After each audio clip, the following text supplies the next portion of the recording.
BBC Urdu और Hindi service की joint podcast series बात सरहद पार, जहां इंडिया और पाकिस्तान के लोग मिल बैठे और कुछ बातें की, दिल की बातें। इंडिया या पाकिस्तान में अगर किसी को बॉर्डर पार किसी शख्स से प्यार हो गया तो वो क्या करेगा?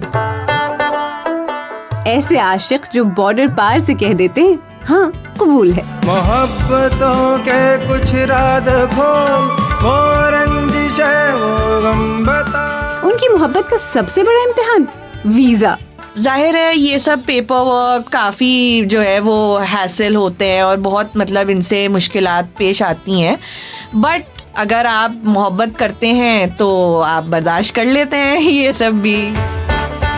ये अमन की आशा जो है वो उससे वाकई कुछ आशा कर सकते हैं या वो एक आशा ही रह जाएगी? इससे ज़्यादा आशा क्या करूँ कि I have married an Indian man और अब हम आगे फैमिली और आगे चीज़ें सोच रहे हैं। बॉर्डर पार प्यार करने वालों की बातें बात सरहद पार की इस किस्त में सुनिए अरमान दहलवी, मलीहा खान और डेज़िरे फ्रांसिस से। बात सरहद पार।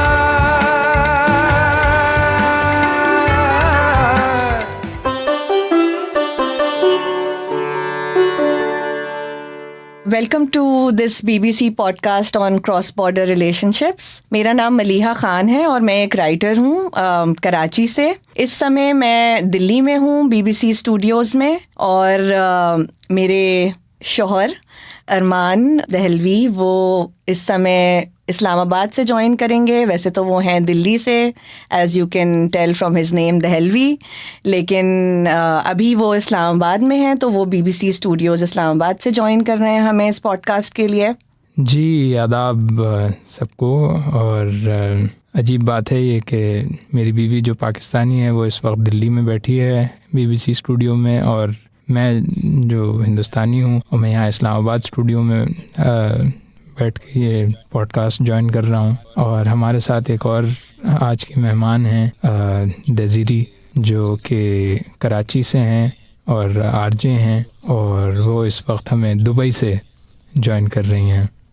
हेलो डेज़िरे। हाय, अस्सलाम वालेकुम everyone, how are you guys? जी, thank you so much for having me. और यस, फॉर्मर सहाफ़ी एंड ऑल्सो रेडियो प्रेजेंटर, और I am married to an Indian. 2015 में हमारी शादी हुई। My husband is from Mumbai also. So yes, बहुत सारी गिले शिकवे और मस्ती वाली बातें कर बतानी है। All the secrets, the inside secrets of being married to an Indian. वाह। सो हाँ, I started off as a journalist Karachi में। आई एम फ्रॉम कराची और born and brought up in Pakistan. Interestingly, just to share with everybody जो सुन रहा है हमें इस वक्त, मेरे रूट्स तमिलियन हैं। सो मैं एक्चुअली मद्रासी हूँ, but born in Karachi, Pakistan. My dad's side is from Chennai. Around 7 साल से मैं दुबई में बेस्ड हूँ, और एक्चुअली मेरे लिए एज अ पाकिस्तानी सबसे इंटरेस्टिंग फैक्ट दुबई में ये रहा है जब से शादी हुई है and I have been here, कि लोग मुझे जब मिलते हैं तो वो अज्यूम करते हैं आई एम इंडियन। तो मेरे साथ ये बहुत होता है। वैसे मुझे भी बड़ा मज़ा आता है जब मैं यहाँ पे पाकिस्तान में भी जब मैं ये खुलासा करता हूँ कि मैं, वो जब कोई पूछते हैं कि आप दिल्ली से। कल मैं इनफैक्ट जब इस्लामाबाद लैंड किया तो जो कैब वाला था जो मुझे लेके जा रहा था, उसने वैसे पूछा आप कहाँ से हैं, तो मैंने कहा दिल्ली से। तो वो हंसने लगा, उसको लगा मैं मजाक कर रहा हूँ। तो मैंने कहा इसमें हंसने की क्या बात है? मैंने कहा नहीं, आप मजाक अच्छा करते हैं। तो मैंने कहा नहीं, मैं मजाक नहीं कर रहा, मैं वाकई दिल्ली से हूँ। तो उसने गाड़ी रोक ली और क्यों बोलता है यार नहीं करो। हाँ नहीं, ऐसा डेज़िरे का जो एक्सपीरियंस है वो तो आई थिंक मेरे साथ भी होता है, क्योंकि over here in Delhi people can't really tell that I'm from Pakistan. तो but for some reason I don't know, मेरे साथ कभी ऐसा नहीं हुआ कि if I'm talking to people they find out that I'm from Pakistan. So I have very easily gelled in here. So that's interesting. पूरा पाकिस्तान ही India से निकला है ना, आप कैसे अलग करोगे? बिल्कुल बिल्कुल, ये तो आपने क्या ज़बरदस्त बात कर दी।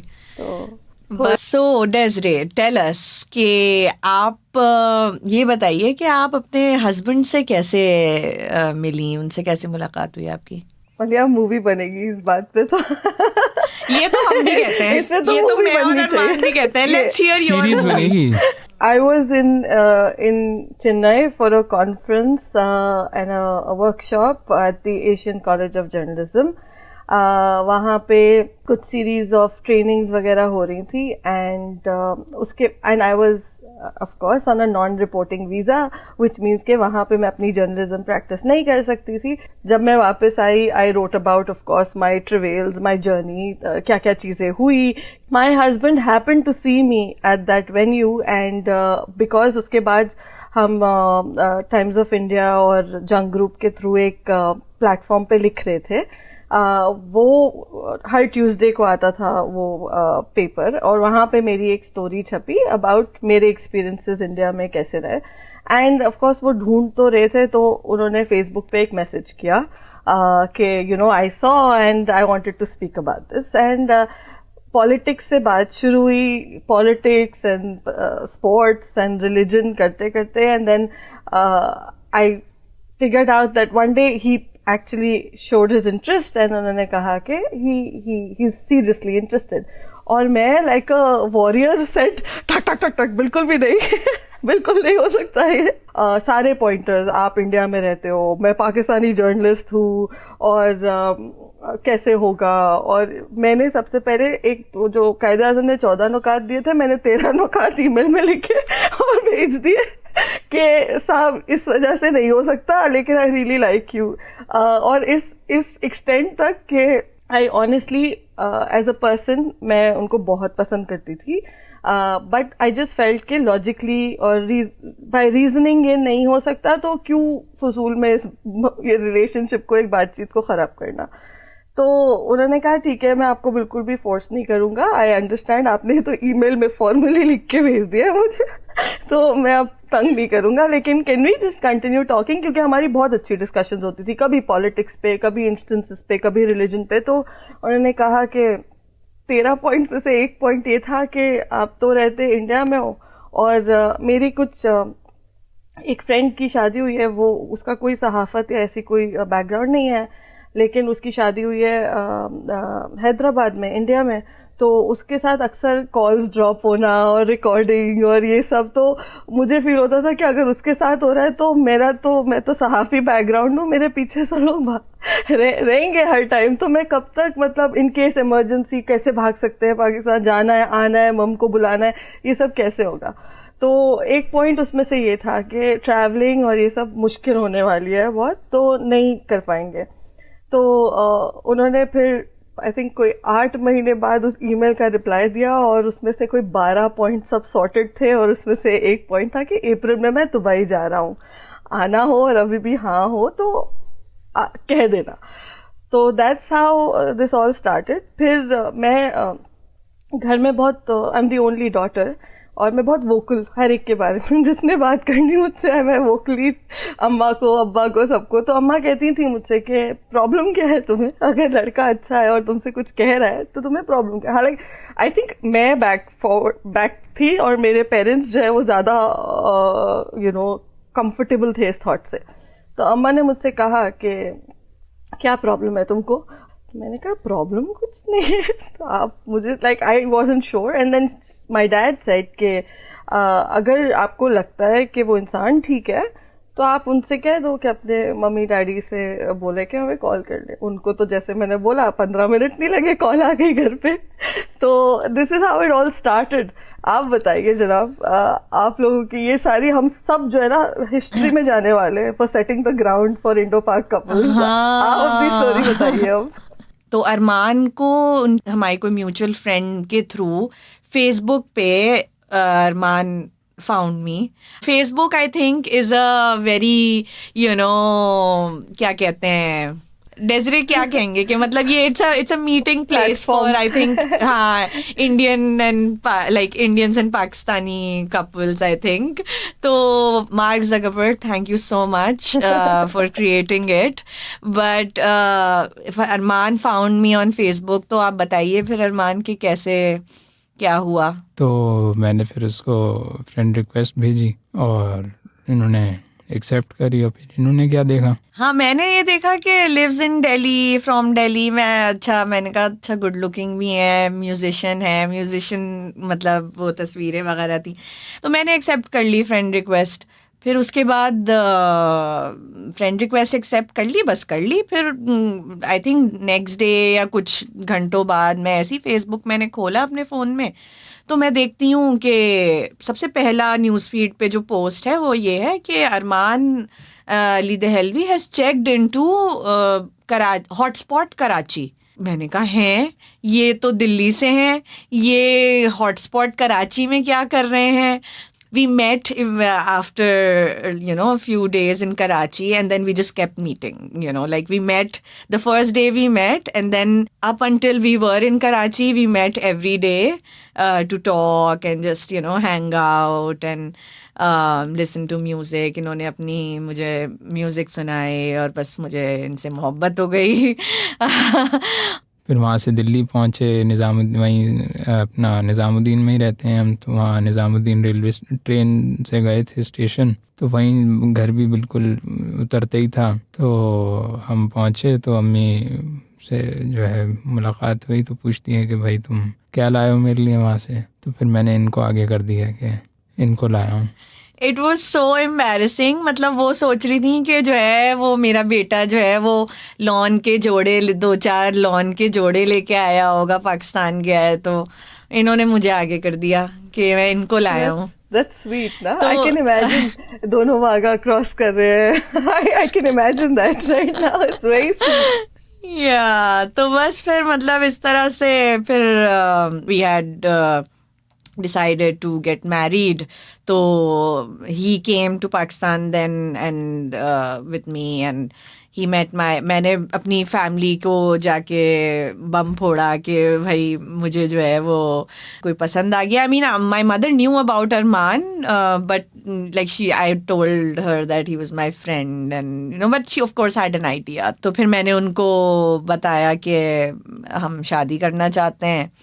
तो My mother was very happy, to be very honest. मेरी अम्मी और वो इंडिया से हैं, तो मेरी अम्मी ने तो वो इंडिया वाला पार्ट इग्नोर ही कर दिया। उन्होंने मतलब बस कहा कि अच्छा तुम शादी करना चाहती हो, मतलब वाह वाह वाह, मतलब like she was relieved कि मैं मतलब शादी तो कर रही हूँ।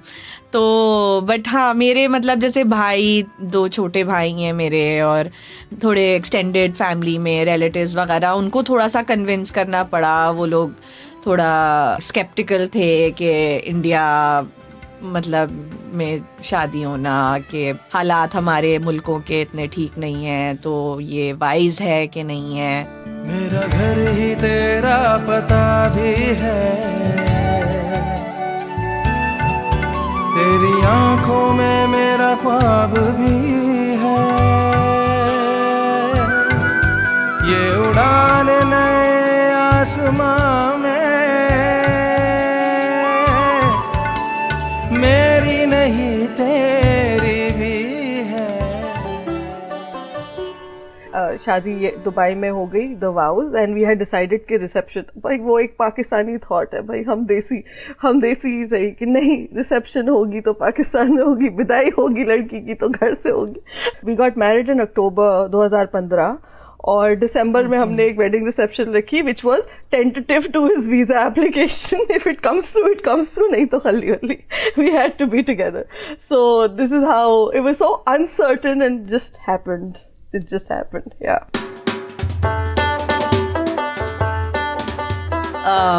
हमारी शादी by the way was also contingent upon the visas of Arman's mom and Arman's family. तो शादी के 2 हफ्ते पहले तक वीज़ाज नहीं आए थे, एंड शादी ऑलमोस्ट नहीं हो, मतलब पोस्टपोन होने वाली थी ये, एंड देन एकदम से वीज़ा आ गया बिल्कुल। मैंने थोड़ी even though I'm not very religious, but मतलब मैंने नमाज वमाज पढ़ के फुल दुआ मांगी, and I was like कि please visa आ जाए, and then visa came, and so the wedding happened fortunately, and then Arman had a 1-month visa, so we were together after the marriage, like after the wedding took place for this month, but then he had to leave because his visa got expired, and also I did not have a visa to go to India with him. तो मतलब शादी के फौरन बाद हम एकदम इतना high हुआ और फिर हम लाइक अलग हो गए एंड एक और वो भी तो हुआ था कि अम्मी को जो है वो जब हम लोग सब आ रहे थे बारात लेके, तो अम्मी को जो है वो बॉर्डर से वापस भेज दिया था दिल्ली। बेसिकली आपका पेपर वर्क जो है वो पूरा नहीं है, और तो फिर उसका भी फिर ये हुआ कि भाई शादी होगी भी कि नहीं, कि कैसे होगी अम्मी के बगैर। और तो अम्मी ने कहा तुम लोग जाओ, फिर मैं कुछ करती हूँ और आती हूँ। तो फिर we went ahead with some functions. एक फंक्शन तो उनके बगैर हुआ, जो मेहंदी की क्या कहते हैं मायो, यहाँ पे मायो की जो रस्म थी वो उसमें अम्मी नहीं थी शामिल। तो फिर मुझे जो है लॉन्ग टर्म वीज़ा, एक वीज़ा होता है जो पाकिस्तानी विमेन के लिए होता है, मैरिड टू इंडियन मैन। जो पाकिस्तानी ख़वातीन हैं, इंडियन मर्द हजरात से जिनकी शादी हुई है, वो इसी वीज़ा पे रह सकती हैं। तो फिर मुझे इस वीज़ा के लिए अप्लाई करना पड़ा। अच्छा, ये वीज़ा जो है वो सिर्फ जो ख़वातीन हैं उनको उनके जो हस्बैंड्स हैं, उनके शौहर के होम टाउन का मिलता है। तो क्योंकि अरमान दिल्ली से हैं, तो मुझे सिर्फ अब ये वीज़ा 2020 से सिर्फ दिल्ली का मिला हुआ है। तो मैं इंडिया में कहीं और नहीं ट्रैवल कर सकती अनलेस मैं परमिशन लूँ। तो वो परमिशन का भी पूरा एक प्रोसीजर है और उसमें काफ़ी वक्त लगता है और काफ़ी हैसल होता है। तो मोबिलिटी वाइज मेरे लिए थोड़ा सा अब जो है वो मुश्किल हो गया है। और मुझे पाकिस्तान इस वीज़ा की एक वो है कि पाकिस्तान भी मैं साल में एक बार अपने घर जा सकती हूँ 3 महीने के अंदर, मतलब 3 महीना या उससे कम रह सकती हूँ वहाँ पे।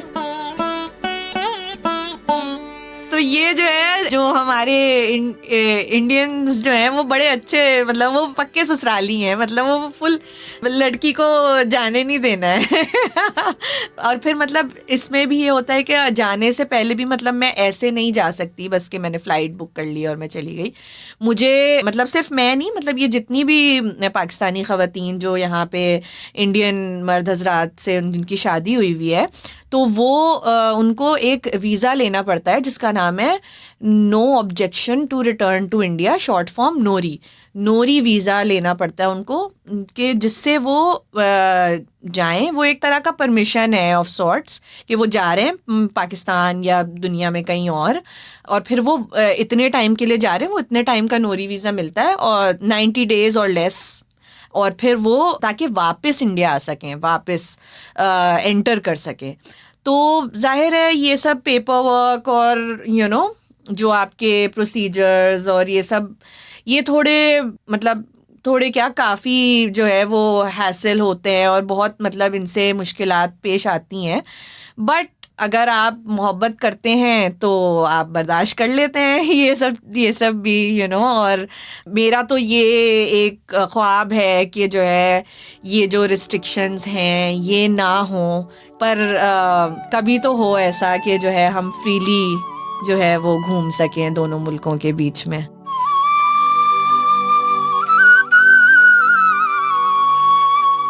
दजीरे, सुना है आपने अमन की आशा के लिए जो है वो काम किया है, तो आप बताइए हमें कि ये अमन की आशा जो है वो उससे वाकई कुछ आशा कर सकते हैं या वो एक आशा ही रह जाएगी?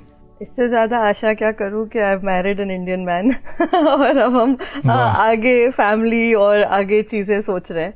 लेकिन to be very honest, even before I met my husband, उससे पहले ही जहाँ फेसबुक पे एक ये अपॉर्चुनिटी थी जहाँ we met our partners, you also met your partner, लेकिन वो उसी प्लेटफॉर्म पे मैंने बहुत गालियाँ भी खाई हैं क्योंकि मैं पाकिस्तानी थी और ऐसे वर्ड्स भी सुने हैं बहुत अजीब अजीब मैसेजेस भी करते थे. एंड इट्स नॉट कि सिर्फ इंडियंस पाकिस्तानीज के साथ, बट पाकिस्तानीज भी जिनको इतनी अवेयरनेस नहीं है, इतनी अंडरस्टैंडिंग नहीं है, वो भी यही करते हैं. इट्स लाइक डिजिटल टॉर्चर, और वो हो रहा होता है. अगर मैं कहूँ आई लव इंडिया, मेरी लॉयल्टी टुवर्ड्स पाकिस्तान उससे गेज नहीं हो सकती. हॉनोलुलु को भी बोल दो आई लव हॉनोलुलु, वो भी चलेगा, लेकिन इंडिया को ना बोलो. And it's a mindset. I continue to talk to those people. जो भी मैंने अमन की आशा के गार्नर में किया, it's all to do with people. हमने एक गाना रिलीज किया, क्यों? क्योंकि वो कैफे में लोग समझते थे मैं इंडियन हूँ. बात करके पता चला कि नहीं, ऐसे नहीं होते पाकिस्तानीज. हमने गाना रिलीज किया. हमने लास्ट ईयर एक डांस फॉर पीस किया with an Indian teacher and one of his like the students. मेरे पास इतने लोग आते हैं ऑन इंस्टाग्राम जो मुझे आके कहते हैं आपको कैसा एक्सपीरियंस हो रहा है बाय मैरिंग एन इंडियन, और हम भी करना चाहते हैं ये शादी, लेकिन हमारे पेरेंट्स को समझ नहीं आती, तो आप मुझे पहले से बताओगे क्या क्या हुआ आपके साथ. तो फिर then I have a meeting, I catch up with them over coffee, और मैं उनको बताती हूँ. There has been an instance where a lady from India और उनके हस्बैंड जो है वो पाकिस्तान से हैं. वो दुबई में रहते थे. They had a child here. The child is Pakistani, the lady is Indian. अब उनके हस्बैंड का इंतकाल हो गया, तो ना वो वहां जा पा रही हैं क्योंकि वो खुद इंडियन है. तो वो, और उनका बेटा जो 7 साल का है वो इंडियन, वो पाकिस्तानी है. तो काउंसलेट ना उनको यहाँ की क्लियरेंस दे रहा है, ना वहाँ की क्लियरेंस दे रहा है, ना वो कुछ अर्न कर पा रही हैं. वो इतनी ट्रबल में 3 साल तक दुबई में रही हैं for this. But the reason being कि अगर हम थोड़े से टेंडर हो जाएं in our conversations, in the way we deal with each other, in the way we perceive each other, just उससे बहुत फर्क पड़ता है. तो डेजरे, आपने जो अमन की आशा में जो गाने का जिक्र किया था, तो उससे मुझे एक गाना भी याद आया, बहुत फेमस हुआ हुआ है पसूड़ी के नाम से, अली सेठी का कोक स्टूडियो का गाना है. आपने सुना है वो? Absolutely, I think किसने नहीं सुना. और क्योंकि हम इंडिया पाकिस्तान की बात कर रहे हैं, I mean everybody's talking about it. Addiction है वो गाना. This song, you know, like 10 million views or something, and it has 175. जी जी. तो थोड़ा सा गुनगुनाएंगी आप जरा डेजरे? आप मेरे साथ गुनगुनाएंगी तो जरूर. चलिए, चले. Why not? अरमान, आप भी हमें ज्वाइन करिएगा जरूर. हाँ, मैं वो तबले की वो करूँगा पढ़ाई. अरे क्या बात. ठीक है. ठीक है, क्या बात. चले जी. अगला मजबूरी नु आण जाण दी पसूड़ी नु, जहर बने हाँ तेरी पी जावा मैं पूरी नु, आना सियो नहीं आया दिल बांग बांग में टकराया, कागा बोल के दस जावे पावा क्यों दी चूरी नु, रवा च पावा च ओनु कोई मैनू ना रोके. क्या बात है. वाह. What an amazing end to this beautiful, lovely conversation. I had so much fun, Desiree, talking to you. And I mean, Arman also, I hope that, you know, we really get to, you know, meet each other in person sometime. And I'm so grateful to BBC Hindi and Urdu for having us, and, you know, yeah, thank you so much for having us for this podcast. Thank you. Bye-bye, everyone. Bye. बात सरहद पार. बात सरहद पार podcast आपने सुना. इस series के executive producers हैं नाजिश जफर और अनीश अहलूवालिया. म्यूजिक कंपोज किया चिंतन कालरा और अजीत सारथी ने. साउंड मिक्सिंग की अजीत सारथी ने, जबकि लिरिक्स लिखे अनीश अहलूवालिया ने. इंडिया और पाकिस्तान के लोगों के दरमियान डायलॉग के लिए BBC की ये कोशिश आपको कैसी लगी, हमें कमेंट्स में जरूर बताइएगा.